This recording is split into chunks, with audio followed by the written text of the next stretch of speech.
And good morning and welcome to Touch Base Daily. My name is Ron Foster, touching base with you. How are you guys doing? What's new in your world? It seems like I have two pages on. Hold on a second. I have to cut my mic down on the other page so I can do all the little tricks that I want to do today. What's going on? Good morning. How are you? It is a new day. It is Tuesday, and you know what it is. It's our Tip Tuesday. So today we'll be talking about mastering foreground composition. That's going to be a lot of fun. Put you on some what do you call it? Some Easter egg hunts for some foreground. And so get out there. We'll be talking about that later. So good morning. Good morning to you all. I see in the building, first person in the building is the wonderful. Oh, that went down the wrong way. Hannah, how you doing? She says, good morning, Ron and Touch Base Daily family. I think on that note, I need a drink. That went down the wrong pipe. Okay. And we have in second, Miss in the silver, Miss G. Houston Jack. Good morning. Good morning, work wife. Good morning, friends. Good morning. And third in the building is Jazzy. Good morning, beautiful people. Come on aboard if you want to. Jazzy, if you want to, you can scan. Also, come on if you want to come on. And yes, it's an interesting morning. So Trump let the cat out the bag yesterday. Let the cat out the bag yesterday. Woo! Well, first of all, y'all all saw his health records and how he's only 224 pounds and 6'3". Lies, lies, lies. And so the other channels and everybody's been putting out all these people that are 6'3" and 2024. I mean, sorry, 2020, 224.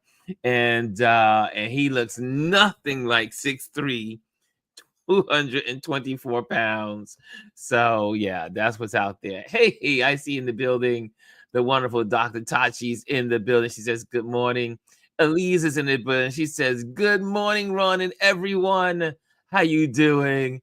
And Dr. Tachi says, 24 pounds on what planet? On what planet? Exactly. When you look like you're 20, look, I'm only 5. Well, now I'm 5'10". I shrunk. I used to be 5 3/4, but I'm 5'10" now. And I weigh 209 pounds. So 209 pounds I weigh. And is no way. Look, I've weighed 120, 24, 224. I keep saying 2024. I weigh 224 pounds at 5'10". And I did not look like Trump. Lies. Tell me lies, tell me sweet little lies. MAGA. Tell me lies, tell me lies. Elise says, with only 4.8% body fat. A is in the building. She says, Grand Rising Ron and everyone. Yes, I didn't want to go in alone today. I have the wonderful G. She's here when I beckon her. I said, please. No. She knows as soon as I send it out, I'm like, hey, please come on. Here she is, Miss Gwendolyn. I was like, of all the days, I'm trying to catch up. I know you've been busy, and I haven't seen you in a while, and I haven't talked to you in a while. So I was like, okay, let me solve all of it in one swoop. Well, yeah. Let me just You've been say, busy, yeah. and you've been traveling. You've been doing your thing. You've been I catching have up. been busy. I have been traveling. I have not. I picked up 6 minutes of news yesterday, and I was like, yeah, I'm going back to where I was because this ain't even worth it. Like, it's not even to come out of my piece. It ain't worth it. No. But yeah, I'll let you continue. Then I'll chime in when you're ready, so I can. But I mean, I have some great thoughts. But yeah, Yeah, you always have great thoughts. There's nothing I can talk about that you don't have a comment for. That is very true. That is true. Okay, so let me give you an idea really quick of Yes. how like what's happening in the news and this past trip I took. So I had an opportunity to run to Shelbyville, Tennessee to visit the Uncle Nearest distillery, right? Nearest Green distillery. Mm-hmm. And I'm sitting there and I'm on the tour and I'm listening to the story of Nearest Green and Jack Daniels. And it really is a story of love. But Yes. what hits me the most as Jeffrey Wright, who narrates this short film, he talks about how there are so many stories about enslaved people that have yet Yes. to be told. And Yes. so I start tearing up because I'm thinking, what else have we done as a people that has not received its credit yet, right? Mm. And you just look at all the things that we have brought to this country, and and we kind of joke about it, but it's real. A lot of these ideas would not be here if Black people hadn't brought it, right? Yes. We know that enslaved people could not have patents, could not get credit for what they created. And so their Yes. slave masters more than likely took those patents, and their families have been raking in dollars for Mm-hmm. years. Mm-hmm. For years. And so I got choked up and teared up. My husband got teared up too. Like it just hits you to say there's so much out there that we have created. And then the fact that they make it seem as if Black people are lazy and can't do this and can't do that. The sheer fact that we're still here thriving and surviving moves your spirit, that you have to try to go and tear down all the things we have done. And even if you did that, you still couldn't do it. You still couldn't do it, right? Yes. So I'm sitting out here on their porch, and I just had to stop and reflect. Mm. Like it just hits you differently when you think about it, and when you sit in the fact that you look at how, again, this whole deal with DEI. Mm. It's do what you want to do, but you can do whatever you want to do. At the end of the day, Black people are still going to be magnificent. We came to this country that way. Mm-hmm. Like it's just how we operate. And if I And may if more interject people there, they go ahead. enslaved us because we were amazing. Yes, thank you. I appreciate that. Thank you. Thank you for correcting me there. I just it's one of those things where if more of us knew our history and we're in certain circles to be enlightened, I can only imagine what else we could do. I know what we're doing now. Mm-hmm. I know what we're doing now, and I understand that there is a play where classism and colorism comes into play in our community. I get that. Mm-hmm. And it's just, I think to myself, like, man, what could we do if we could get past some of the barriers that is separating us? I mean, I know for myself and my family, like we went as far back, like we know who our slave owners are. My mother and I figured that out years ago. Mm-hmm. Right. And you're just like, ugh. And when you read some of the documents that say, so and so got, 5 cattle and 2 Negroes, and it's just, seen as property. It Yes, just, property. it can hit you. But then you see all the things that come with looking at your history, rediscovering what you just didn't even know. Mm-hmm. Right. So then we come to this guy. This guy here today. The eraser. At least they're trying to eraser. be one. Trying to be an eraser. An attempt to erase. An attempt. An attempt to erase, an attempt to downplay. I think about Black women who are very well occupying a lot of college classrooms, have Mm-hmm. multiple degrees behind their name. There are women that I know from my retail days who have multiple PhDs, extremely intelligent, creative women. And then they downplay like, she probably slept with somebody to get that, or what did you do to do this? It's that kind of deal, because It's always before yes. before it was just them who could do it. It was just them. And then the moment you let us get a little bit of something, we come in and we start wrecking shop and showing up as we always have. As And then it's like, we can't in have that. excellence. In excellence. In excellence. We can't have that. We cannot Like have that.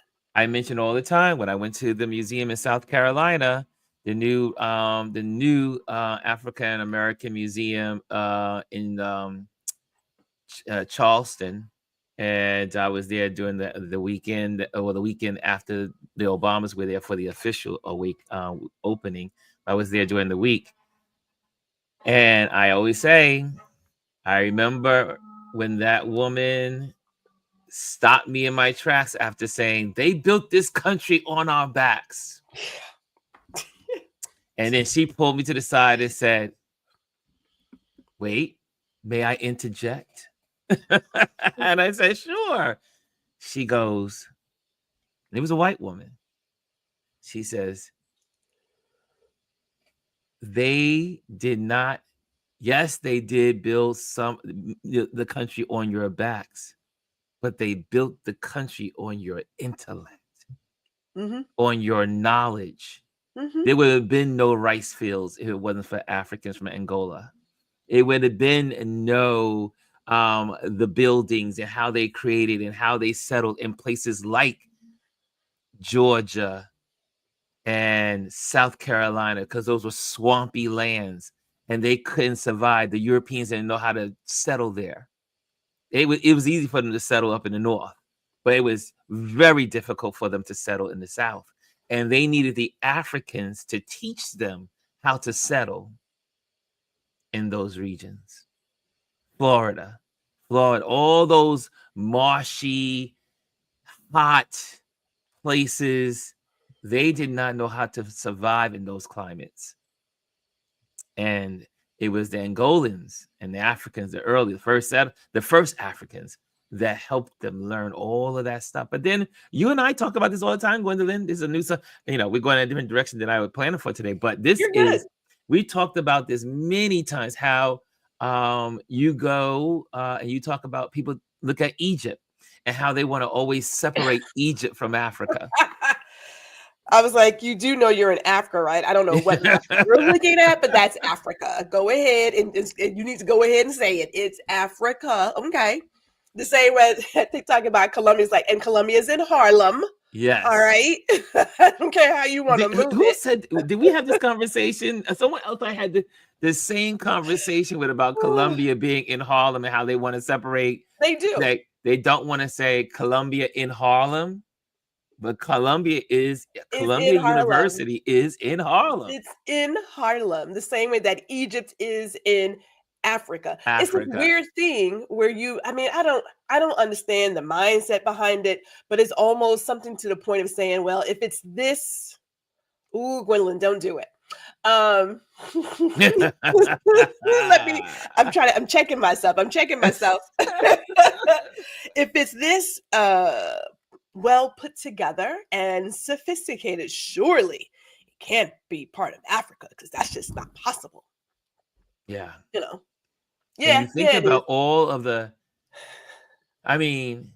again, all of the knowledge of the world was in places of Africa. Timbuktu, the great library of Alexandria was in Egypt. This is Africa. And they said all of the knowledge that the Greeks learned, they learned it from the Egyptians. Well, let me go back, and I see I would love to have Miss Elise. So going back to nearest green, like when people tell stories, we talk about that if you don't tell your stories, someone else is going to frame it as they see fit. And so when people talk about Jack Daniels and nearest green, they made it appear as if nearest green was this enslaved man who helped Jack Daniels. Yes. The fact of the matter was, he was Jack Daniels' mentor. Nearest green brought that. He brought that. You know what I'm saying? He's the one who created it to where people are like, I gotta have that whiskey from Dan Carr. I gotta have. Yeah, that was him. It wasn't the other way around. And the picture that Fawn Weaver found, and you and I know this about photography and the way we crop photos. Yes. Right? Like we know that the paparazzi can make someone seem as if they're sitting side by side. Truly, they are not even on the same plane. It's all the way in how you frame the picture. So there's this picture where there is Jack Daniels and this black guy is off to the They're like, yeah, they're surrounding Jack. So the fact of the matter is, the entire photo shows that they're all surrounding near his screen. They are not surrounding Jack Daniels, who was actually standing up because he's a short man, kind of like Prince. But it was like, yeah, the way you frame a story, Okay. Your signal's a little. Your signal's a little. Your frame is frozen, Gwendolyn. But can make it fit you'll come back on. Certain idea of what was. The fact we lost Gwendolyn. We lost Gwendolyn. There she's back. There she is. You froze up. You're freezing. You are what freezing. happened there? Oh, you are freezing. We were getting pieces of your conversation. Now you're back. Was it me? I was like, what happened? Sometimes StreamYard has to catch up. And I'm like, was it me? Your signal was a little bit behind. That's all. It couldn't keep up with all that wisdom you were pouring out. And I'm hardwired. We talked about StreamYard and me being hardwired. Yes. Where did I leave off, Ron Foster? Where did I leave off? Let me know. Well, you were saying about the cropping. That you can start back from where you talk about the cropping. As photographers, we crop out and we crop in to create messages. You can crop a photo to make it look a certain way. And when they cropped this photo with Jack Daniels, they made it where he was the center of the photo, but the real photo shows that he was not the center of the photo. He was not. It was near screen. He was the center of this photo. And so it goes back to, if you don't tell your story, someone else will tell it for you in the way that they see fit. I love that Elise put, and I was going to throw it because in conjunction with what you said, is that Elise says, I have learned, and Elise, you can pop on. I sent you an email. Elise says, I have learned that you can crop a picture to show what you want people to see. That's right. A lot of times when you see our photos as photographers, we've cropped it. We've cropped it to tell the story.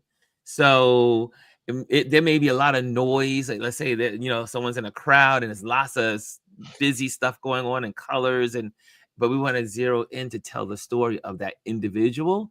We will crop it. And so you can zero into what we're trying to tell you. So exactly, you can create what you want to create. Exactly how the narrative can be created by those who are in control.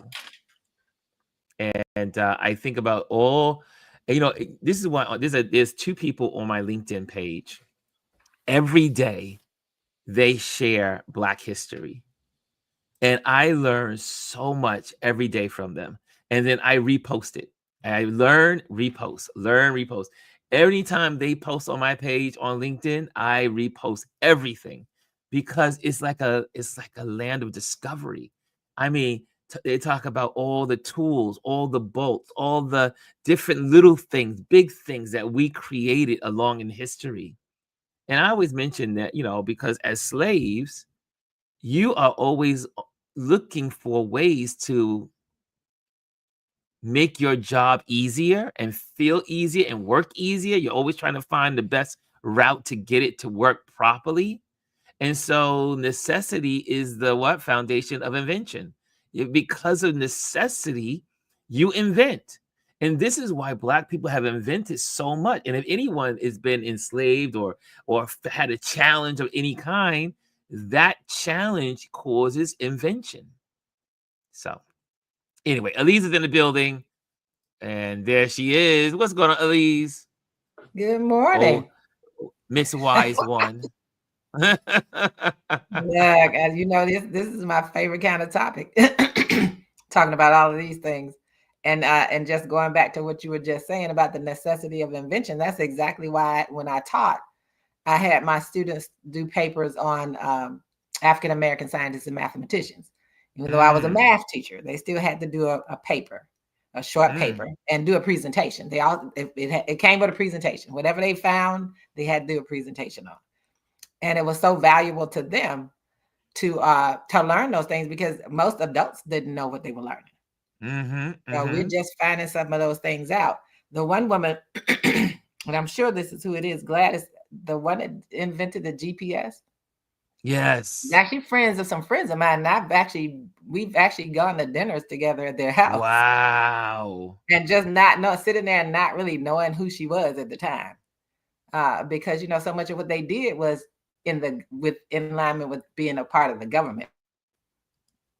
So you went from slave owners and everyone stealing ideas to the government using their ideas for so much of the technology. So much of NASA's technology came from Black people, and I think it's so important that we not let people cover that up, and it's really our job to make it known and have our children find out about it.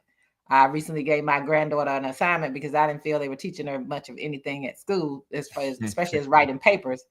I told, since she didn't know Charles Drew, I gave her the assignment to look him up, and she's going to have to type her paper up MLA style, because that's what college is going to. Yes. But the point was so that she starts acquiring information about Black people who have done all these things. And the whole thing about Egypt, they want to turn it to Egyptology, but it's Africa. But that's to keep trying to whitewash who we are. And that's why I so loved it when Anwar Sadat was the president, because he was brown. A brown person. And so you understood the lineage of the Nubians. Yes. And so just knowing that history is what we need to know. We need to know that the street sweeper came up about and was invented by a Black person, because, as you said, they got tired of sweeping that street with a broom. Yeah, that's right. Exactly. And it's amazing that people don't even understand, like, things. Cotton machine. The cotton machine. They got tired of holding with their fingers. So things as simple as the brown paper bag. The brown paper bag. The paint. There's paint they did. The mailbox. The mailbox was a Black person that invented that. So that, all of the refrigeration. The inside of the light bulb. There'll be no light bulb. Yes, right. Lewis Latimer, the refrigeration. The reason we have air conditioning and refrigeration is a Black man. So it's all of the shoe lasting machine. The shoe lasting machine was a Black man. So it's those the list goes on and on. And the older I get, the more I learn. I'm like, it's important that we know that history. And one of the things that I'm making it a point of for myself, and Jazzy and I have talked about this before, is that my next thing is to start going and finding books that really go into details on the period of Reconstruction.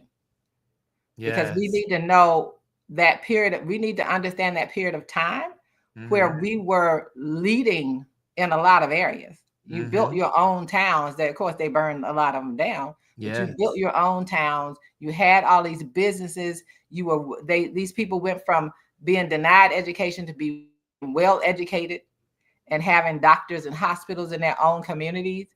And so I think that's a period of time we need to know that, and the legislation that came about during that time that everyone benefited from.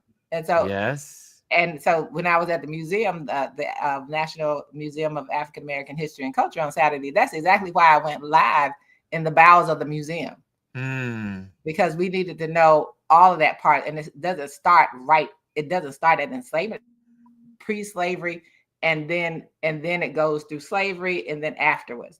So just to show people that there are parts in there that we need to understand and that we don't know, and we need to read about it. And it's going to be so much great history, because they're going to take a lot of stuff down, right? They control, basically they control information superhighway known as the internet. Control that they can erase anything in there at any point they want, right? So that's why you hear so many people now saying, get some books in your house. Yes. That those things aren't erased, so that you know what happened during Reconstruction. I think that it would be powerful for us to really look at that Reconstruction, when basically our people were making something out of nothing. Yeah. And right after, during Reconstruction, Black people were in the Senate. They were senators. They were Congress. They were representatives for the state. They would make passing laws, legislation.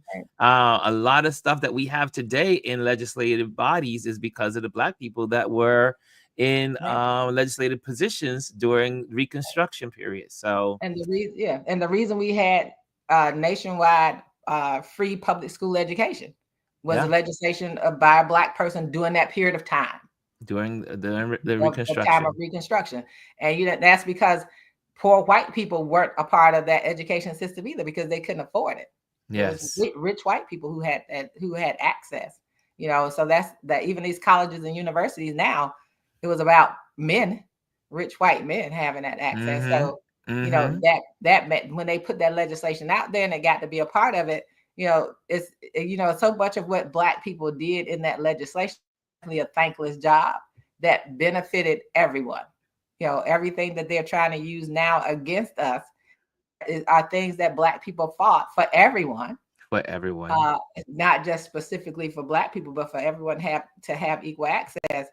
They're now trying to use it against us, and as everybody knows, trying to erase stuff. But hey, none of that works. Benjamin Banneker was responsible for the design of Washington. Actually, absolutely. And Dr. Tachi, I actually taught my last 2 years in the classroom were actually at Benjamin Banneker High School. Predominantly Black school. Our top school in DC is still the top high school in DC.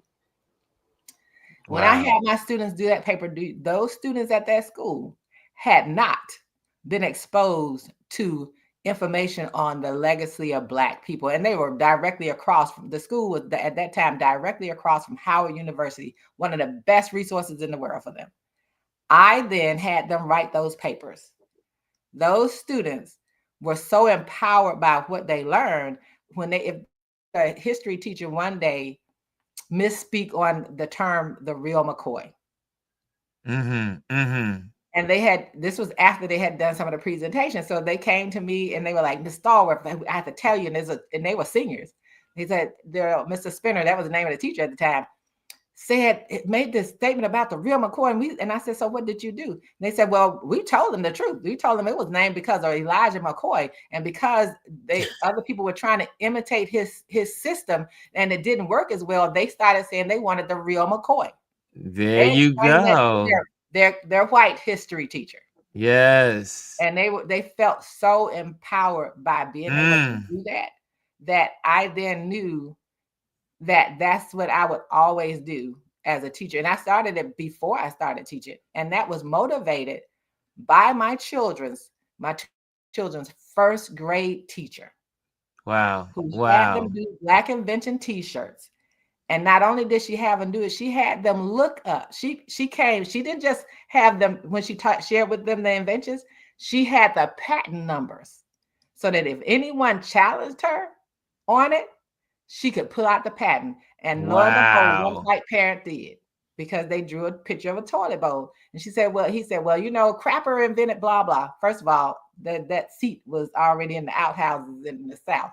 But anyway, and so she had the patent that showed that a Black person invented the flush. Yes. Why do you think they invented the flush? They got the whole tank system. The whole tank system. Yeah. So, but she was always on with the patents, and that left a whole lifetime of legacy. And even as an assistant principal, I hung their t-shirts in my office. So whenever a Black child came in front of me for disciplinary reasons, I told them about those inventions. I told them about the legacy of Black people and their legacy as Black people in America, because I think that's important. I agree with you 100%. And like I said, I'm learning more about my history as a people now after, in my 50s and 60s than I learned when I was younger in high school and junior high school. And then the beauty of having so many educated Black people online, sharing stories, sharing history, we get to take it all in. And then when someone mentions something that they found in history, then it gives you the incentive to look it up, to go and dig deeper. It's the whole case of when you look at tapestries in Europe, and you look at the old tapestries at the Metropolitan Museum of Art, and you see Black people everywhere. They're all in the tapestry, doing all kinds of things in the town, and helping the king, and doing this and helping that person, and you see them in the marketplace in these tapestries. And you see them on the ceilings of the churches in all over Italy. Yes, everywhere. Every church has Black people in the ceilings of Italy. But people forget that also, that even during those periods, they had indentured servants, and they were of all colors and all people, because of maybe they were in debt because they maybe it was gambling, who knows what it was, but their family got into debt, and then they had to pay it off, so they became indentured servants, and then, but again, this is my own philosophy, this is my own thinking of kind of like piecing history together. I have not seen the writings on it, or have not seen a book on it, not yet, or maybe I've heard people inclined to it. The Moors ruled Europe for almost 900 years, right? Now, America is only 248 years old, right? Think about this. America is only 248 plus years old. The Moors ruled over Europe, the southern Spain, Italy, parts of France, and even made some inroads inland too, as in teaching and knowledge, and the arches from the Moors, all from Africa, all the technology. Again, we always laugh about teaching them how to bathe. How to bathe. Yeah, teaching them how to bathe, using the aromas. But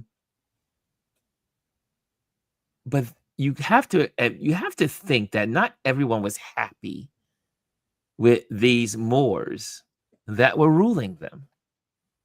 And it's no coincidence to me that as the Moors are pulling out of, some of the battles they're losing, they're retreating back, they're retreating out of different places in Spain, out of France, and moving back into Africa.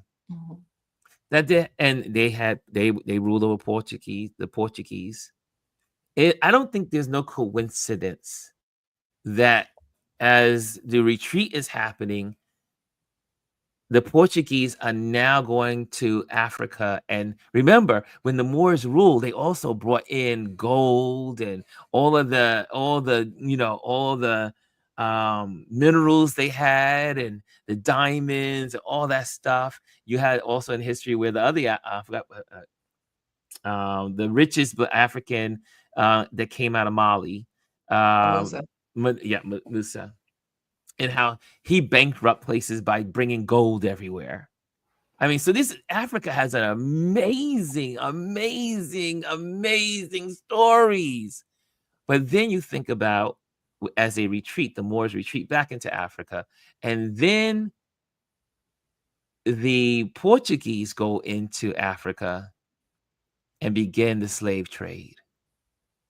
But even in that, when you look at history, it's because they're African, or like they're going after the African resources. They want the African gold, they want the African diamonds, they want everything that Africa has.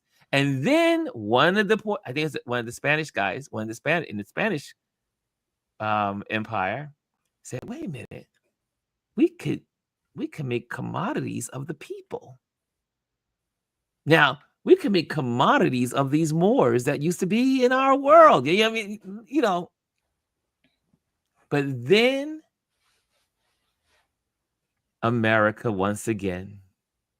When America is the first, and when I learned this when I studied history in college, it blew my mind when my teacher said, "Professor, give him his due, his title."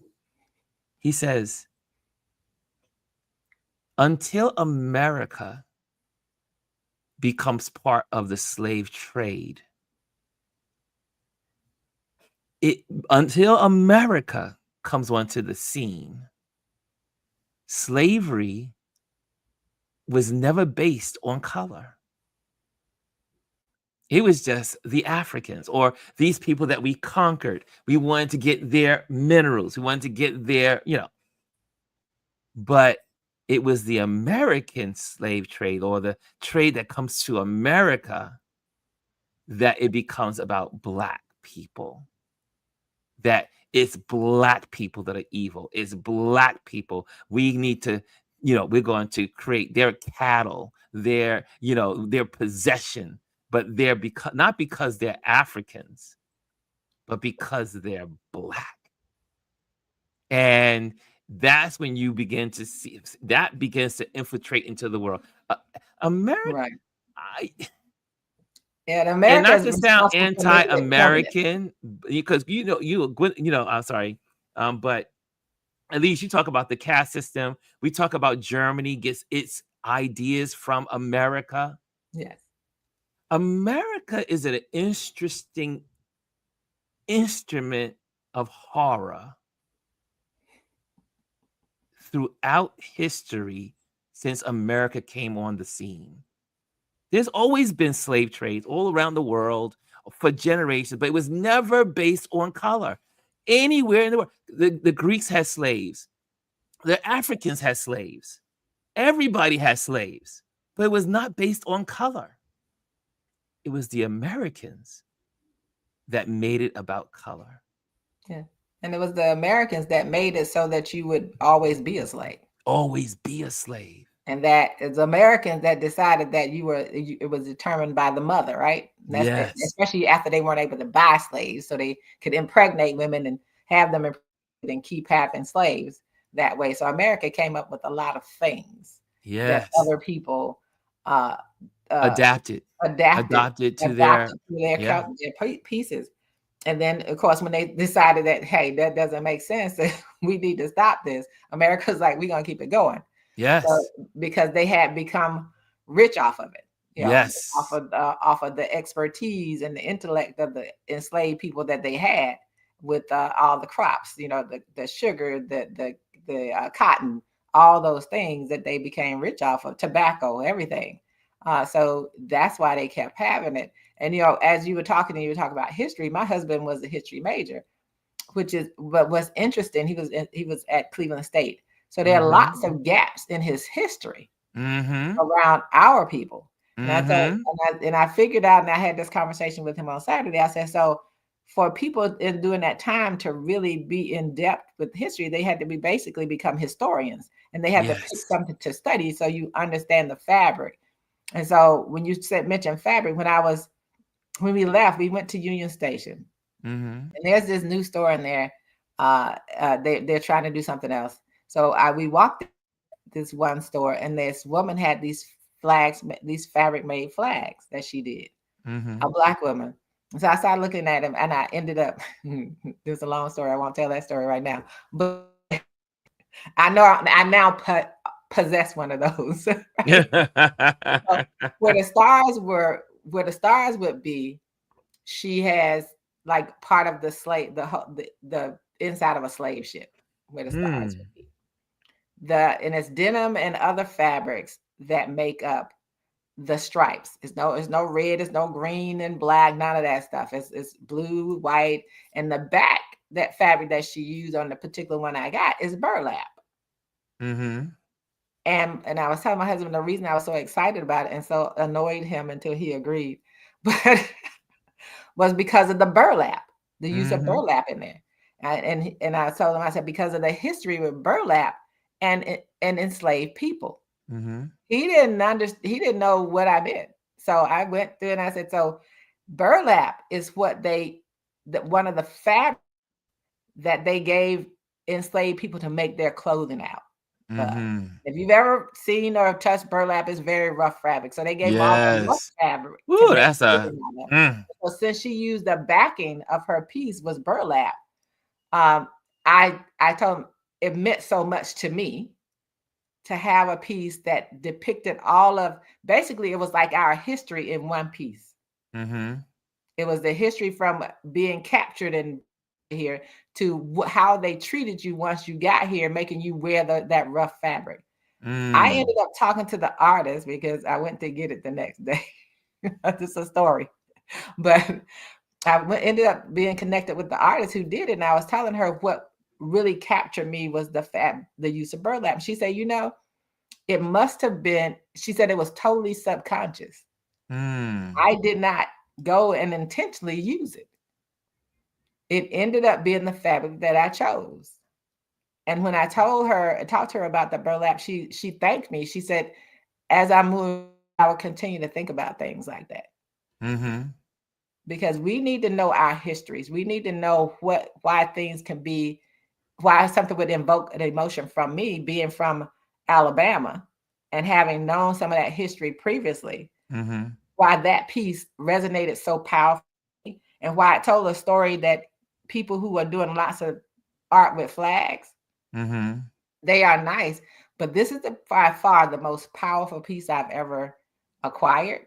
Probably one of the cheapest pieces I've ever acquired. And it came framed, right? So, and I'll tell you, it's cheaper. It was less than $500. Fully framed, hand stitched onto this burlap. Wow. And with all of our history, from being put on that boat to how we were treated. And there's actually some words on there that seem like they're pieces from probably a slave that she has written on the white panels that are in there. Wow. You have to know our history. But I mean, that's the beauty of the history. I know Jazzy says the Portuguese were the catalyst that introduced the racial construct into the world, and Americans ran with it. However, America made it what it is today. The racist backing, the racist bigotry, everything being about black and white versus black. Yes, the Portuguese may have kind of like hinted in some of their the people, but it was the Americans that made it a global phenomena and changed the whole construct of slavery. And to add to that, when you go into the museum, it explains that to you clearly. It happened in the Chesapeake Bay. Yes. Down there when they noticed that indentured servants, white indentured servants, indigenous people, and enslaved people were coming together. They were mating, they were doing all these things, and they realized that the people who owned the slave, the rich people who owned the enslaved people, realized they if they ever really truly got together, they were outnumbered. Yes. They had to interject and division the idea of race to the indentured servants and let them know that they were different and that they were somehow, even though they were poor, they were somehow better. Yes. And it's actually, that history is actually captured on the walls of the museum. And it's practiced, and it's in the mindset, etched in the mindsets of white Americans to this day. Which is why they voted for this clown who did the stuff that you started out talking about. Yes. Full circle. Full circle. Speaking of the clown, I wanted to share one thing, and then we're going to go into our lesson. But I want you guys to be aware of what's happening here. Trump to the U.S., there is no rule of law.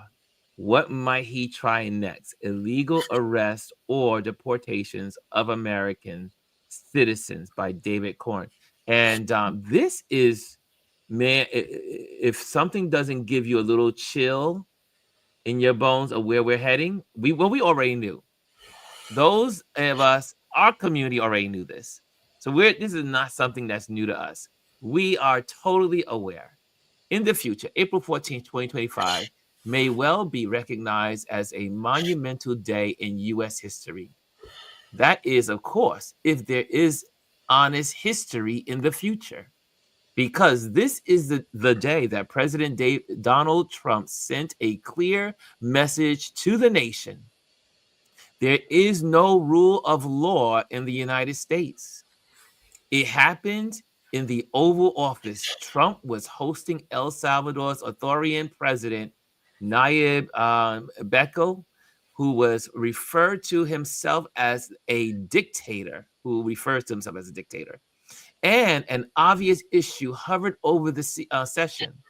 The Trump administration wrongfully deportation of Maryland's resident Kamar, how do you say his name? Abrego Garcia to El Salvador, where he has been locked up in the country's notorious Sacat mega prison for the last 3 weeks.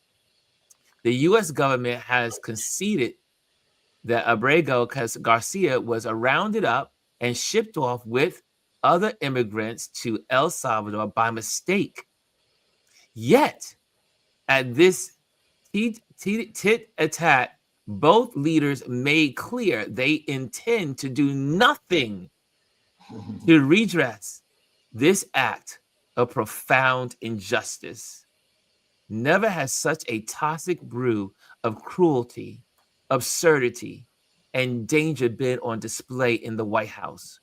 Trump and his crew were saying that the U.S. government could mistakenly apprehend a resident, ship him to El Salvador to be imprisoned possibly for life in brutal conditions, and not have to take any steps to undo this violation of due process and decency, even after courts, can we say all 9 court justices, SCOTUS, all 9, even the Trump supporters, hello, we don't get Clarence Thomas on the side of anybody for justice.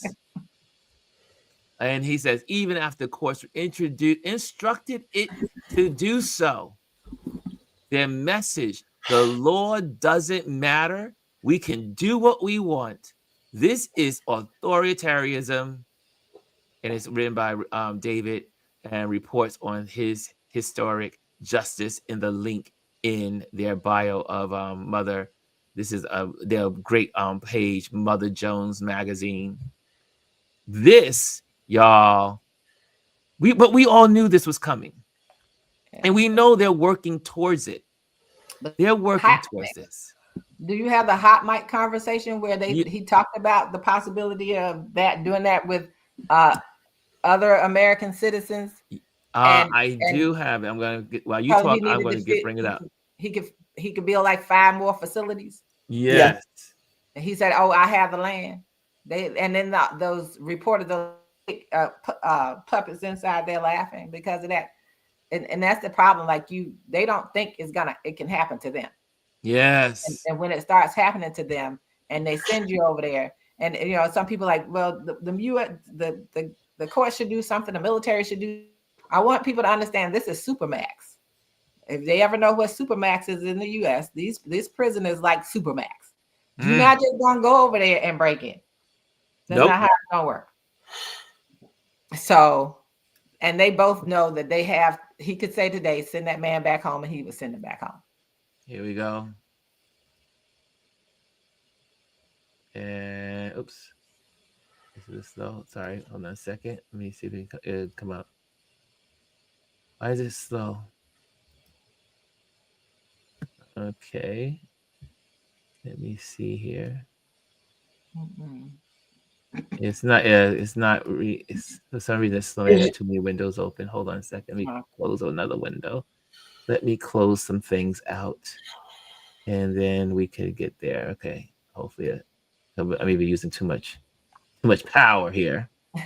Okay, let's try it again. This. Okay, I'm gonna go back. You have the sound on? No, it's frozen. Okay, here we go. Oh. It doesn't seem to. Well, there's a second sound button at the bottom. Yeah. There. Oh, thank you, dear. Homegrown criminals next. Yeah. I said homegrowns are next. The homegrowns built. You got to build about 5 more places. Yeah, that's fair. All right. It's not big enough. No, yeah, come on. So this is a much different office. The mandate, the people wanted to change everything. And they want to. They demand. They love you. They love what you do. I'm not sure supportive. I want them to do. Homegrown criminals next. Yeah. I said, homegrowns are next. The homegrown's built. You got to build about 5 more places. Yeah, that's fair. All right. How disgusting is that? Yeah. And So- the fact that, go ahead, Gwendolyn. Well, we okay. So people in this echo chamber, right? We Mhm. already know about this. We know about, like, people ask why there are no Black people out there fighting and marching, because we have pretty much done our time putting our Black lives and bodies on the line for everybody else, right? And it's like I said, until the pain of remaining the same becomes unbearable, nothing changes. You're gonna have to snatch up some people, some of y'all cousins, some of y'all best friends here, there, and the other. They have to be snatched up for someone to say, holy smackers, this is awful. Because as long as it happens to an other, they can care less. And it's Yeah. awful. It's really awful that, we're out here, we're toting this whole, we're Christians and we're here for this, that, and whatnot. And yet and still you voted for a guy who is hate on two legs, just like walking hate, walking privilege. And you don't think it matters because, well, it hasn't happened to you yet, but something has to happen to you, which is also awful for you to Awful. even care. That's not what this country supposedly was built on, right? Right. Like, that's not it. But it's disgusting and it's blatant, and there's not a blink of an eye, because people are like, well, it just can't happen. Something needs, and I know it sounds awful, something needs to happen. Something Yeah. really bad needs to happen before people actually start waking up and getting themselves out and doing something. Because until then, they're going to keep pushing the ledge. You know what it reminds me of? That game on The Price is Right. You know what I'm talking about? How the guy is going up the hill. You know what I'm saying? They have to say, that's too far. That's too far. Yeah, Yes. it hasn't gone far enough. When you No. can sit in that office and make those comments and joke about And laugh doing about more it. And laugh concentration about camps, the cruelty. and send people over because they're beating people in the head and whatnot, you let out a whole host of people who try to run a coup on the government. Absolutely. So the deal is, if you don't agree with us, we'll just pick you up and ship you off. That's what the message is. You can't write anything about them. You can't go against this. You can't. At some point, you're going to have to fight for these rights. At some point, you're going to have to fight for them. Until then, I'm going to sip on my whiskey and learn this new line dance. Yeah. Because when there's another clip where he talks about, oh, if you beat somebody with a bat or you did this, and what came to my mind is, but you freed criminals from that January 6th who beat people with police officers with fire extinguishers, flag poles, and all kinds. You did all of these things, flag poles, sprayed them with bear spray, but they were okay to release. But like you said, people on his side. So anyone, and that man is not the only innocent person that's down there. There's a makeup artist. There's lots of them they took down there. So what's happening to him? Because he was from the LGBT community. And this is just my belief. I know now it is starting to circulate. I said this last week. I think he's unalived. I think some of these people are unalived. I agree. And they can't bring them back. And that's why they are doing what they're doing, because these people are no longer with us. And that's how I put nothing past any of these people at this time. And I think, it's like I keep going back to where I share with people just things to read, where, this is very much like what's in Parable of the Sower. Where they start arresting people, putting these electronic collars around their neck so they can't get out, and doing whatever they wanted to do. And so if you think about this man over there, the U.S. actually pays him. Yes. To house these people. It's not like he just holding people over there and he's doing it at his own cost. They were paid millions of dollars for this. Yep. So it's not like you paying for them to be housed. So do you know how much it's costing? Do you know what the alleged price of each inmate? $20,000 each one. So they said we paid as much as $6 million. That's insane for people. And how they make them take off their shirts and everything to show their tattoos. That's all staged. They make them take off their shirts like that. Mm-hmm. So, and this guy is a brutal dictator from El Salvador. Yeah. He has arrested 85,000 of his own citizens, and some are nowhere. Because once you go into this prison, you're nowhere to be found. No one even knows that these people are still alive when they go into that prison. Because once you're in that prison, you never come out. And they know who they have in there. They know who, and you know, and we have to understand how prisons can work as well, right? Yes. You have certain prisoners in there who, to have certain comforts while they're in prison, can be used against other in prison people. Yes. To do harm to them. Yes. So all of those things are things that are happening down there. Yep. And it's what Gwendolyn said, and it's always, they have to feel it. I've never been in a situation that every time I've had to speak with white people in the arena, I had to make a connection to what's going to happen to them. Yes. And their children, for them to finally get it and they finally receive it. Because as long as it was just them looking at it's just the other people, and not us, then that's the problem. They're marching now but even though they voted for him, because they thought it was just going to be the other people, and not them, the other Hispanics, not them, because what they failed to hear was they said criminals. You assumed that it was violent. Yes. Right.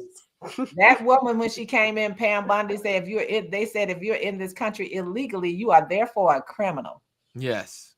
So you had them arrest a man yesterday at his immigration hearing.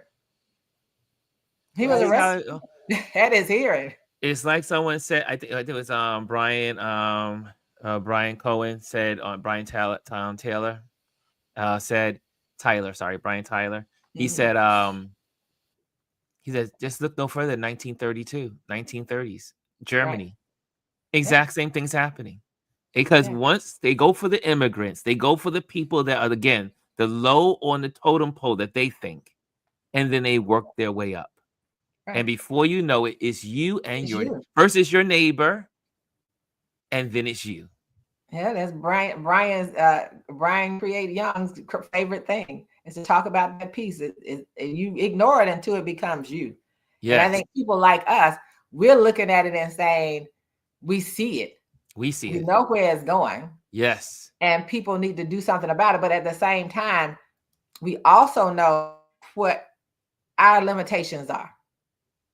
We have to be realistic about that, right? Yes. So, and we know that the people who are out there now have to be the people out there. Yes. Because we've been out there before. That's exactly right. We've been there. They have to, this is their battle. I said it when your friend got upset with me. This is their fight.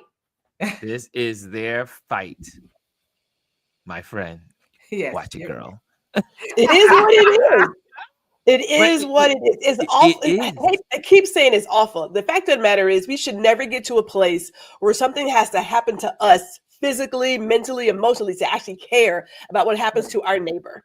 For all the talk about religion, God is love. So if it happens to you, it's happening to me. And I don't want to happen to you either. Right? So I don't have to see some of this stuff happen for me to be active. It doesn't have to go that far for me. Right. Exactly. And also, what is that? What does Jesus talk about? Your neighbor. Love yourself. Love your neighbor as thyself. Right? So that's what I'm always blown away with these so-called Christian movements. Mansions on fire. I haven't heard about them yet. I mean, I'm sure he's going to El Salvador, surely. Yeah, wait, look, let's see. Because he set the governor's mansion on fire and they tried to kill the people in their sleep. Right. That's a terrorist act. So is he just automatically just gonna go down? Well, he's a white man, so it's not gonna happen.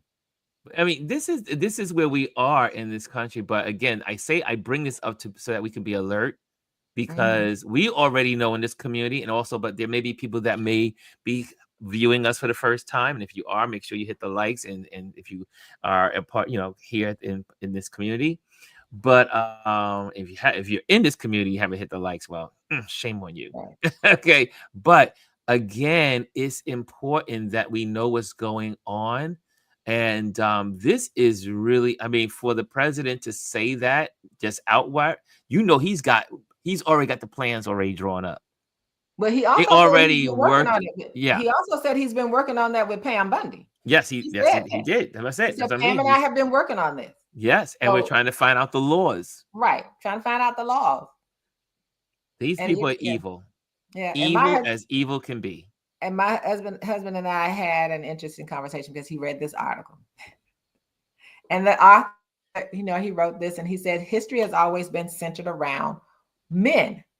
And I told him, I said, I need the author and any authors at this point writing articles to be more nuanced than that. He needed to say white men. Men, exactly. We The need article. to start saying what it exactly, is. who exactly we're talking about. We can no longer say Americans just to be Americans unless we talk about everyone. But about white people, we need to put a handle in front of all of it, just like they require for everyone else.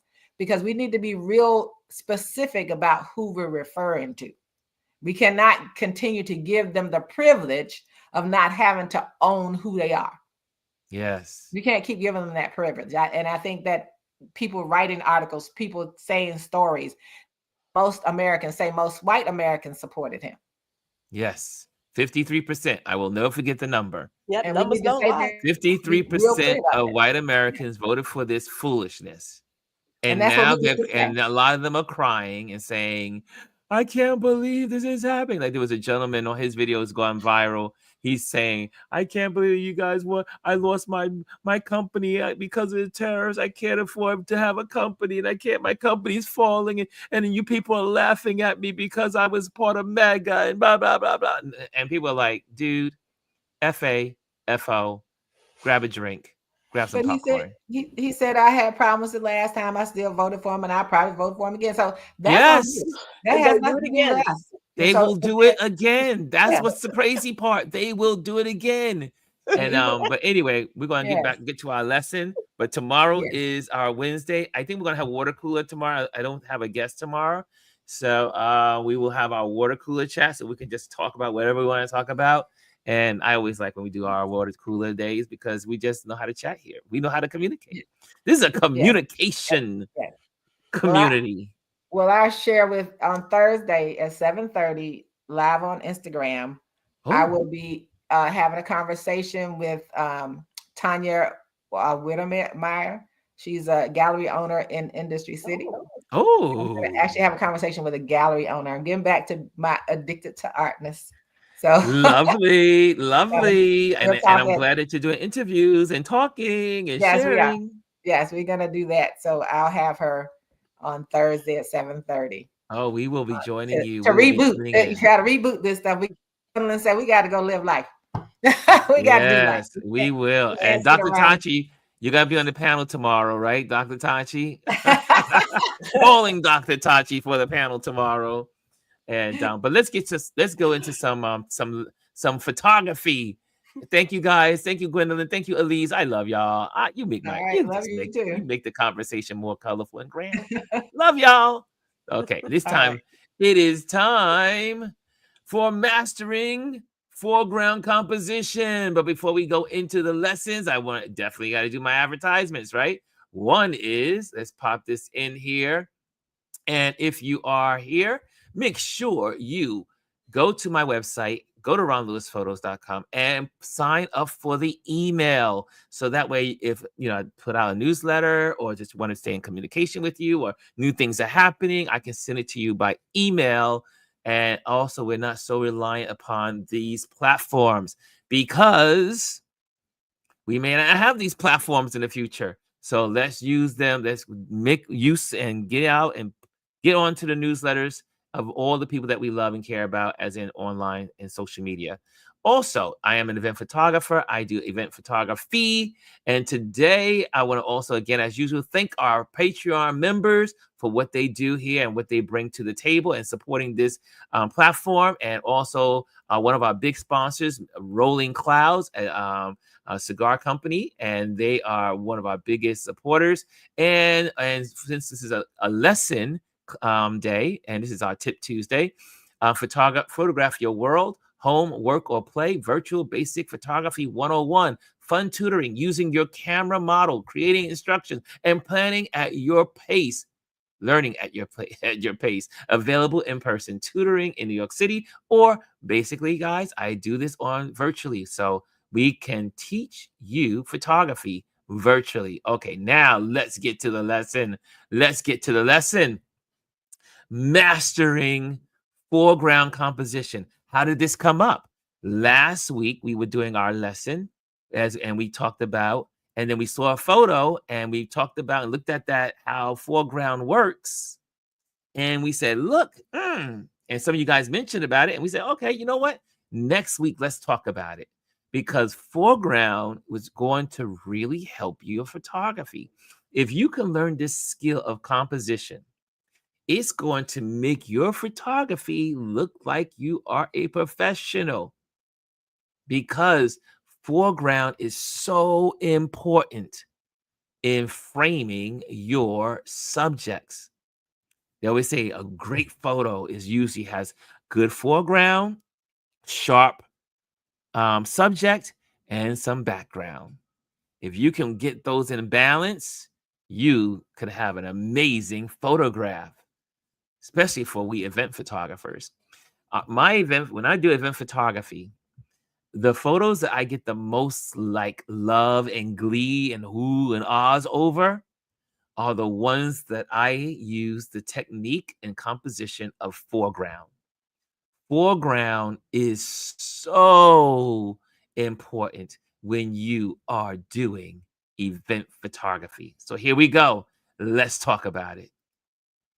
Foreground composition is a fantastic topic for us today. It's a technique that can transform a photograph by adding depth, context, and visual interest. Here are ways for our community to use this composition. Want to make your photos pop? Foreground composition is your secret weapon. By incorporating elements in the foreground, like textured rocks, winding paths, or even blurred objects, you can create a sense of depth and lead the viewer's eye into the scene. Think of it as layering your image to tell a richer story. For instance, you see this guy getting his hair cut, but in the right-hand corner, there's some foreground. So what does foreground do? It makes you feel like you are looking over the barber's shoulder. It makes you feel like you are a part of the picture. It makes you feel like you're in it, not just viewing it. Foreground composition is a powerful tool in photography that can elevate your images in several ways. And here are 5 key reasons why it's important. Adds depth and dimension, as we mentioned. Foreground eliminates creative layers. I say, right? Foreground elements create layers in your image, making a 2-dimensional photograph feel 3-dimensional. This enhances the viewer's sense of immersion and spatial awareness. Like this. This is the photo that caused us to have this conversation this week. We had this one last week, and then I showed you some work and what I was photographing. But see the head of this person on the left side. It makes you feel like you are a part of the scene, like you are getting like a secret look of it. You are a part. You're like, oh, I'm here. There you go. There you go. Here's another reason. Guides the viewer's eye. Strategic use of foreground elements can lead the viewer's gaze toward the main subject, creating a visual pathway that enhances the storytelling of your image. G says, I often look for the foreground elements before composing my image. That's from a photographer in the building. That's from a fellow photographer in the building. Yes, right. We look for it. When we are doing photography, especially again, I mentioned as an event photographer, I am looking for things that I can feel like I'm behind and I'm hiding behind. And since I'm usually doing that anyway, because I don't want to be in your face as the event photographer, I like to blend into the scene. Usually I'm wearing black. Usually I'm wearing black so that people don't see me. Like I would never wear all these stripes as a event photographer. I'm wearing black so I can blend in, but I'm usually hiding behind columns. I'm usually behind bushes. I'm behind trees. I'm behind books. I'm behind different things. And then I use some of those objects because they match what I'm trying to tell. This how I'm trying to tell the story. Like, here's an example. Like you see these flowers. Now you can see there's a slight haze. That's because the photographer is focused on the beautiful purple plants there. But in front of the photographer, between that focus point and the photographer's camera, there are also more of those ragweeds, what you want to call them, brush. And by focusing on the ragweed, the purple, the ragweed, he's also using, or she is using the purple to blend into the foreground to make you feel like you are in that bush or you're like among all of the weeds looking at these couple of weeds sticking up, right? Roland, another photographer, says those foreground elements can also frame your subject. We're going to go there. We're going to go there. Provides context. Foreground elements can offer clues about the environment or setting, enriching the narrative and helping the viewer connect with the scene. Right? You connect with the scene. Like here, like Anthony just said, you can use it to frame your subject. You see here, there's foreground all around the bunny. All around the bunny is a foreground. Foreground can be used to frame your subject. Can y'all see that? Look at that bunny. Isn't the bunny cute? But it's more cute because it's framed nicely. Look at the softness around the bunny or the hair. Create balance and harmony. Creates balance and harmony. Incorporate foreground elements can balance the composition, ensuring the image feels cohesive and visually appealing. Like that bunny, how beautiful that bunny looks in the green. It makes it more appealing. Here's one that we use. Here's a foreground. Woman's looking, but now you take the person that's sitting in front of the person, use the head and let it blur out and it makes it soft also. Look how soft. And then you get the sharp image, right? It anchors the photo. Also, enhances emotional impact. Foreground elements can evoke emotions by adding texture, scale, or intimacy to the scene, making the photograph more engaging and memorable. Look at that. Look at that. Using the lights. Using the lights. You're focused on the individual. How do we do that also if you're using remember we learned these techniques 2 weeks in a row. Make sure if you're using your smartphone that you use your finger to focus on the person's eye, right? Tap the eye, the camera on your smartphone is going to focus on the eye, and then it's going to blur out everything around it and create foreground. If you use foreground, that's how you get that nice softness. Take your finger, pop it on your subject, and then watch your camera automatically adjust the focus point, and then the edges around the subject will become soft. Now, we do something similar with the big cameras. The big cameras, we go in, we can change what we call our f-stops. So we can, the larger the f-stop number, the clearer or the more clear it is as you go out from the center of where the subject is. So we bring our f-stops down so that way everything else around the frame starts to soften up, right? So when we have these little big guys here, we use our f-stops. We use our f-stops to create those beautiful foregrounds. Anthony says, those battery-powered lights are a fun, cheap photo hack. Yes, they are. Yes, they are.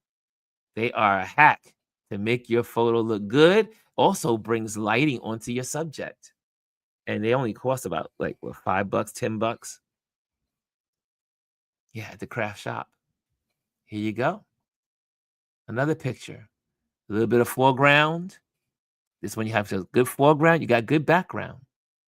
And in the middle is the paintbrush. That is the subject. Again, the young man, he's studying using the computer, but they use, the photographer used the back of another computer, the monitor, as a foreground to frame the young man, right? To frame the young man. I love these. I do this all the time when I see people doing their selfies as an event photographer. I'll run behind them and start taking pictures of the pictures being taken of the person, of the subject. So you get nice foreground to kind of indicate what's going on in this picture. And then you actually have the clear subject.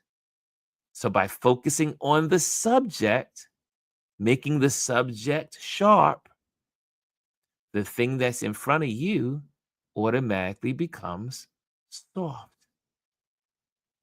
Becomes soft. Conclusion. Try this. Look for objects in the foreground that complement your subject next time you're out shooting. Experiment with angles. We talk about that all the time here. And focus to see how they shape your composition. There you have it. There you have it. You can do this.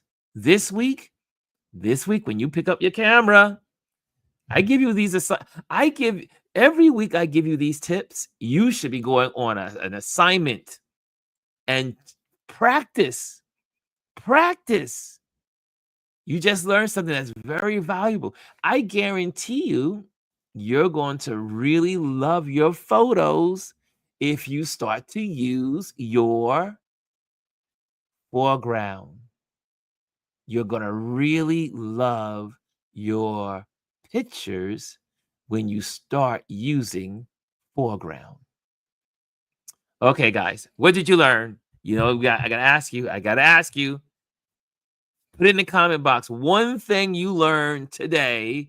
One thing you learned. Put it in the comment box. I know some of you may be driving. If you're driving, don't do it. But if you have a free hand, put in the comment box what you learned today on the topic of mastering foreground.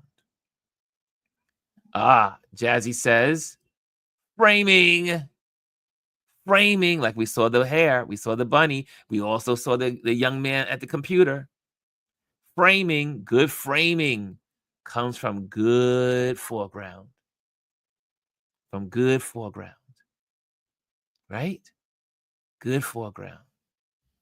What else? What else? Is Jazzy the only one that's awake in the class? Is Jazzy the only one awake in the class? Don't say it isn't. Say it ain't so. Say it ain't so. Okay, Jazzy says, that was really interesting because I didn't think about it in that way. See?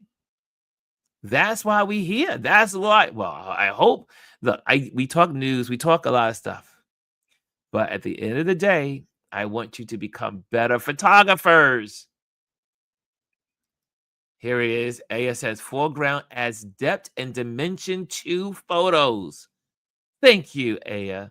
Thank you. There's some folks that are alive. They are alive. Okay. Now, I'm going to also transition this conversation to, I want to share this with you because you'll see that on the Patreon page this week. And on our Tip Tuesday, this is a photo I took. You see how I'm using foreground? You see how I'm framing the horse?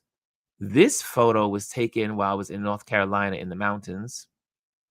In Asheville, North Carolina, the year before they had the floodings and stuff. But this horse was there, and I wanted to give you that feeling like you were peeking in with me. You were peeking in with me. But if you want to know where this is on the Patreon page. So you can find this on the Patreon page. Find this where on the Patreon page. And you'll see this all of it broken down. You'll see here, this is at me working. I'm working on a project with a client. So I am an event photographer. That's what I do. So my client, I'm photographing. So you see how I make this person, I make the event come alive by using foreground and connecting them together. But yet she's the one, she's my subject. Why? Because as an event photographer, I am trying to capture emotions. I want smiles. I want laughters. I want people, I want my clients, when they post these photos, and my clients want their constituents or people that did not make it to the event to feel the event in every photo that I photograph for them. Because it does them no good for me to take photos just like, just a person. They want me to isolate expression, emotion, but I do it better with foreground, right? So you can read this in your Patreon. You already got this at 1:00 in the morning. Also, there's some reference sources on this one. So you can go to some of these stories, lessons that are that have been, because this was I call it sourced. So I got a lot of information from other sources to put this together. But here you have it. There you have it. Guys, this is why you are part of the Patreon community. If you're not, become one. If you are a free Patreon member, become a paid Patreon member. I'm using April as Patreon month, so I would love to see more people support what we do here because it costs money to be here. So become a Patreon member, or if you are a free member, support and step it up. I think it's worth $3, at least $3 a month. I think it's worth $3 a month, what we do here, at least. Okay, just saying. Anthony says foreground can either tell the story or turn the story into a mystery. Ooh, I like the way you said that, Roland. Yes, right? Foreground can either tell the story or turn the story into a mystery. Janice says, thanks, Ron. Okay, guys. If you enjoy this, put some hearts up. If you enjoyed it, put some hearts up. That's an easy one to do. But we're going to end it here. It is time to let you guys go. Most of our shows are between 12 and 1 o'clock. It's between 12 and 12:30. So we in around those times. As long as I get you out by 12:30, I'm a happy person. And so, guys, have a great day. I hope you take out your smartphone today If you're in the office, take a picture of one of your coworkers behind the cubicle and just use the cubicle as foreground.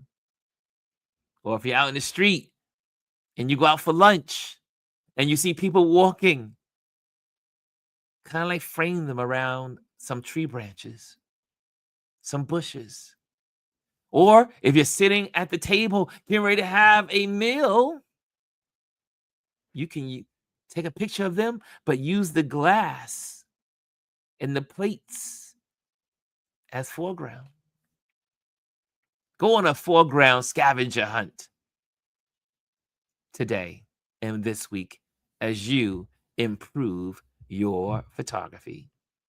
Okay, guys, thank you so much for joining me, and I will see you tomorrow. We're going to have a great time tomorrow as we normally do, but guys, enjoy your day. Love you, and thank you for joining us. Thank you so much. Hello, and thank you for joining us today. Make sure you hit the like, the subscribe, and leave a comment on this video. I would love to hear from you. Thank you again. Until I see you next time.